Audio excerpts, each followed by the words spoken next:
I'm not gonna lie, it's already day one and I am bored and I miss scrolling on Instagram.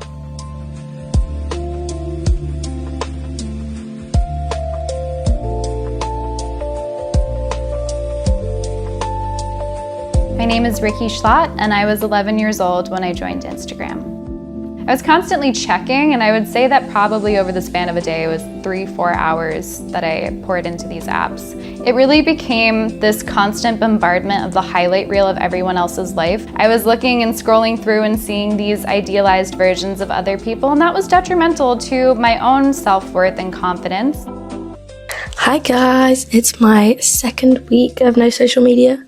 I'm actually really enjoying it. It's almost my 18th and I'm really excited. So I have plans to bake my cake and see friends, family.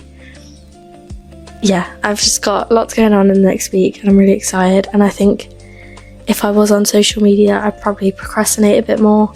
And when I could be replying to texts and making plans, I'd just be scrolling on Instagram. I do have a little bit of a worry that if I can't ever just come up and see my family and I can't see friends at the time, am I going to be a bit lonely with nothing to do on my phone?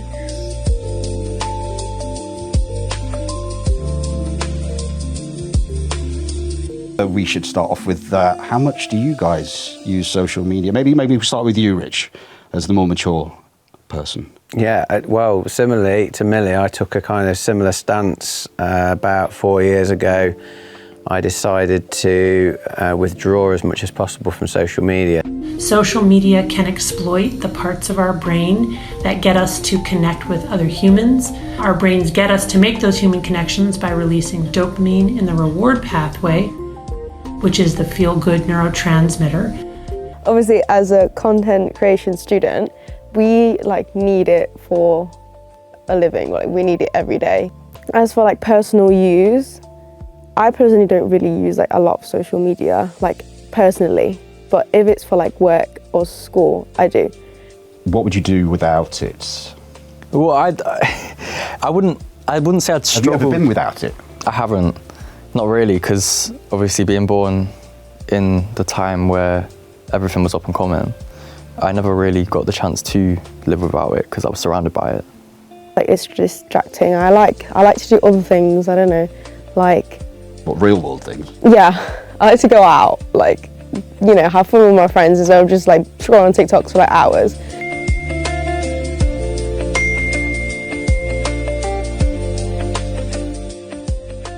When I decided to pull back from it, it was a moment of clarity, and I still use them maybe less than an hour a day because I do think that they're part of the language of being a Gen Zer. You can't connect with people without some degree of online presence.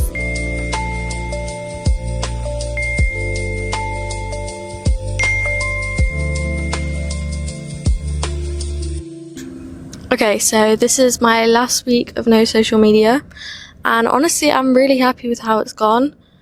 It's been not easy for me, but it's not been as difficult as I thought it'd be.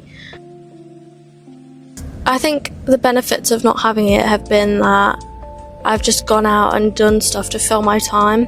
So I've seen more people, I've read books, I've baked. I've just used my time more wisely and productively.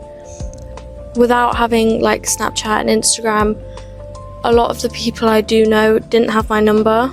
Oh, you never responded. I said happy birthday to you. So I think that just sucked a little bit because that could have grown into a conversation with someone. I'm not in any rush to get any of the apps back. I think I'll probably get Snapchat just because I have missed speaking to a few of my friends, and it sounds stupid, but sometimes just sending a picture of yourself sticking your tongue out is nice. And you don't have to do a full conversation, and it just feels nice to be productive and to have come home and feel like I've done something and not just come home, feel empty and shit, and then do absolutely nothing worth my time. That's the end of this experiment. So I hope you've learned something from it, whether that's that you just spend less time on social media, whether you think you're fine as you are and you don't need to change anything, good for you. But I hope it gets people to think about how it actually affects them, because it's more than we think. But yeah.